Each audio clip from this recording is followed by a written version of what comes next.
channel. First of all, I wanted to kind of thank you guys for subscribing to my channel. I finally, in 2.5 months, have grown my channel to 100 subscribers. Thank you guys, thank you so much. I'm going to continue making great videos for you guys, helpful videos. Pretty much I'm going to base that on how-to. This is why it's a Zimaleta how-to channel. My name is Serge, by the way, if anybody does not know, but I try to not to have the confusion going. I'm also known as Zimaleta. Sometimes, you know, my friends call me Zimaleta. So, anyways, as you've seen my video yesterday, I had a start error. Well, I still have the start error. And today I'm going to walk you through with all the diagnostics that I'm getting ready to do to this van. This is a completely new problem to me. This is why I was in such a surprise yesterday, because I wasn't sure exactly what's going on. And I'm thinking, you guys probably think the same thing. What is going on with my Sprinter? Why is the starting error happens? And why is it here? Like, what's going on? The most confusing thing to me is I don't know what it was. Okay, so when the shifter would not shift, I thought maybe there's a problem with my transmission. But turns out this is an Immobilizer unit that goes bad on the Sprinters, and it's thinking that I'm actually getting ready to steal this van. I have my key, and it does not actually recognize this key right here, because there is a sensor somewhere inside of this key. I'm not sure where it is, but it's basically like a transponder. It works the same way, like if you buy like something to put a sticker on your window and it acts like a transponder for tollways. Well, the same thing happens for these keys. Here it has a transponder, and when you put this in the ignition, there's supposed to be an antenna that goes around the ignition, and that antenna is supposed to transfer to the Immobilizer unit. It's a little black plastic box that goes right somewhere like behind the dash. Supposed to be like on the right side. I actually don't know exactly where it is, but I know it's on the right side, somewhere where the instrument cluster is. So it's either going to be under the dash, or it's going to be right behind the instrument cluster. So when it does not recognize your key, what it does is it deactivates your fuel system.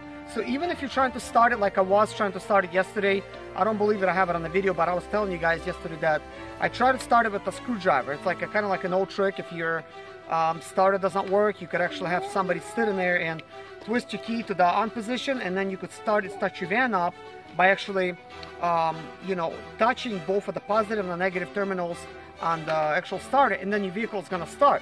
Well, it was spinning and spinning, it would not start. It acted like it was no fuel, and actually it is. That's actually what's happening. There is no fuel. There's no fuel actually going to the system, so the van cannot start.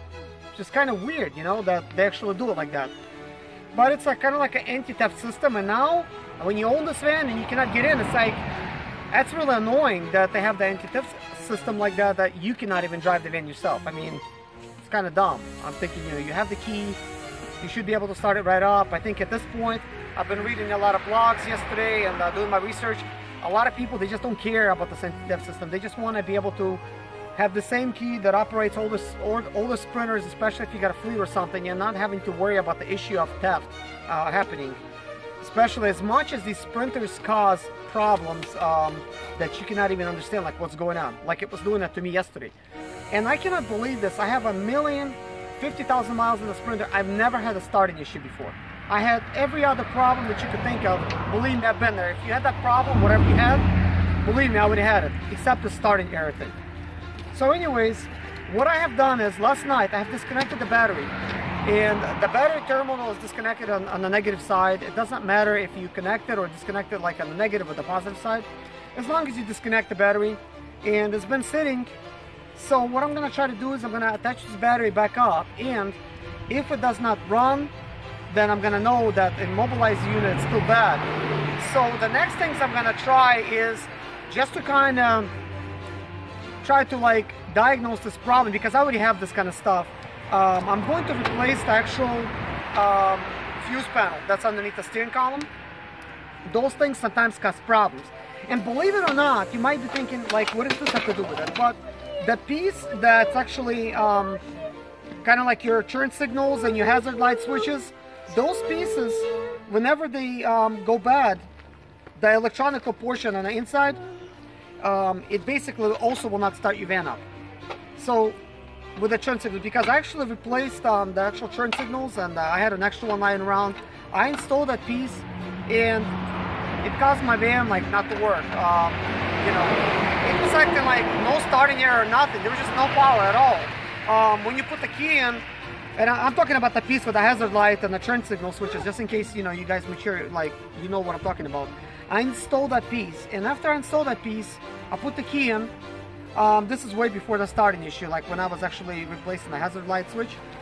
I insert the key in there, and it's just like flickering lights. It just go flick, flick, flick, flick, you know, like it's a battery that's dead. And I knew I had a good battery in there, so what I ended up doing immediately is I removed my battery, tested in my other Sprinter. That Sprinter started, so I knew there's no problem with the battery. So then I had to pull the fuse panel out again and remove the steering wheel with the airbag and remove the hazard light switch, and I put my old one back in there. Well, it started up good now, you know, but anyways, I'm going to try to replace those things and just try to find out. This video is just going to be kind of like the beginning to kind of like let you guys know exactly like what's going on, and you know, to thank you guys for subscribing to my channel. I will continue making good videos. Thank you guys so much, and take care. Watch my next video when I'm going to be actually diagnosing the system. Bye bye.